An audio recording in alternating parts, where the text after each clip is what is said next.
Hey there everybody, welcome back to the Brick Room. Today we have two sets again for you.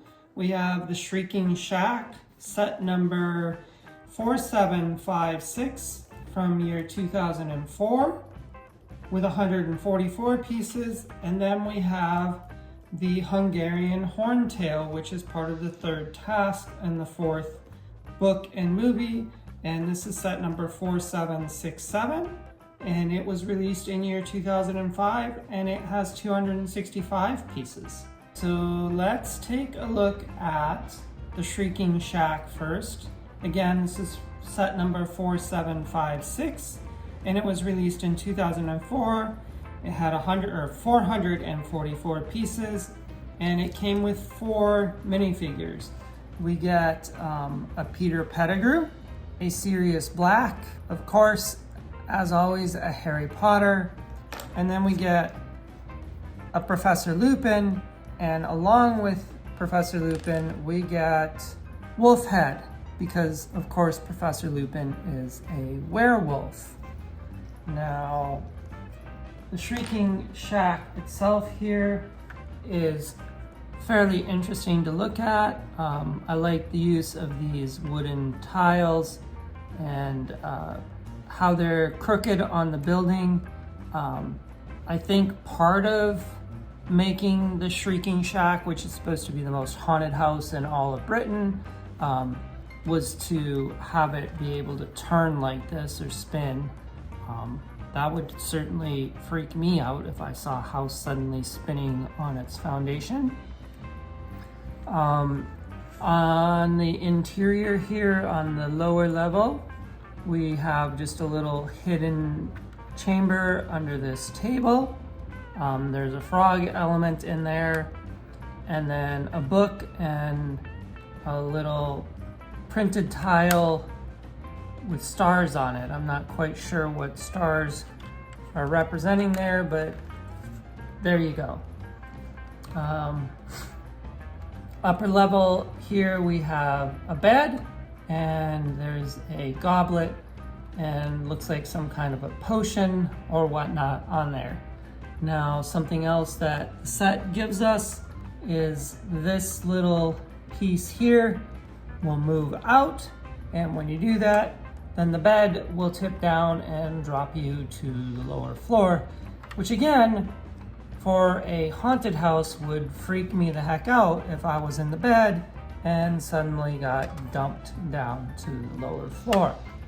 Now, along with the Shrieking Shack, because the Shrieking Shack is in Hogsmeade, we also get one of Hogsmeade's little shops, and this is Honeyduke's.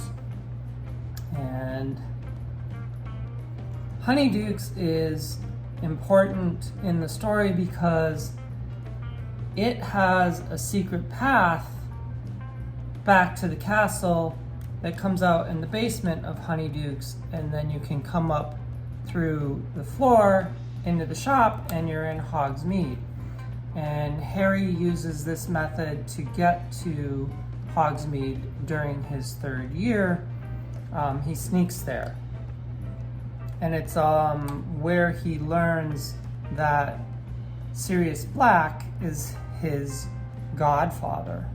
And at the time, he still thinks Sirius Black is an escaped murderer and is responsible for the death of his parents.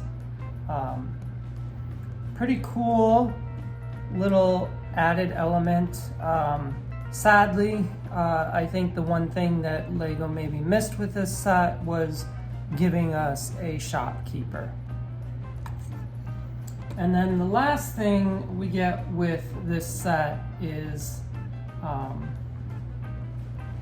this little element here. And this is interesting because you're supposed to be able to put character in there and you can press a button and they disappear. And then you press the button again and they reappear. Just a little mechanism that spins around here.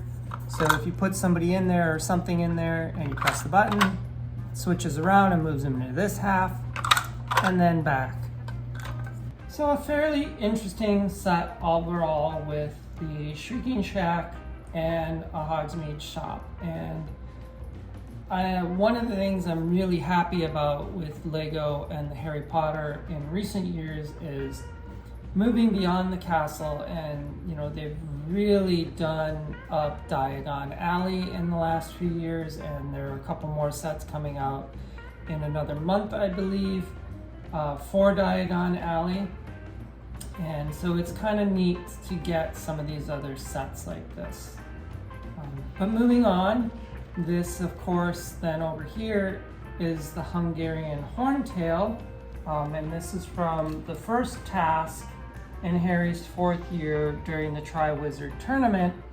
And this set, along with our dragon, comes with 3 minifigures. We get Albus Dumbledore, of course, Harry Potter, and Mad-Eye Moody, who is of course not Mad-Eye Moody. He is instead Barty Crouch Jr. polyjuiced as Mad-Eye Moody, as Barty Crouch Jr. has Mad-Eye Moody, the real one, locked in his own trunk back up in the castle. Then, of course, we get the star of this scene in the book and the movies, the dragon here, and a fairly interesting dragon. It's nice. It's not good when your head pops off. A fairly interesting dragon again. Nice use of flame elements for the dragon spitting flame. And then also the Horntail is supposed to be known for having a horn tail. So a pretty cool element back here depicting that. And the rest of the set here is taken up with the arena in which the challenge takes place. And the challenge, of course, is to rescue a golden egg from the dragon. And it's kind of neat. The egg here is magnetic, and that's why Harry's holding this little element there. So now he can hold the egg. The arena itself, fairly basic, not a lot going on here. The most interesting thing, I guess, would be over here, where we have this catapult, which will launch Harry's broom. And that, again, is from the books and the movie, because Harry uses his wand as he enters the marina to summon his broom, and then he flies his broom to retrieve the egg from the nest and complete the task.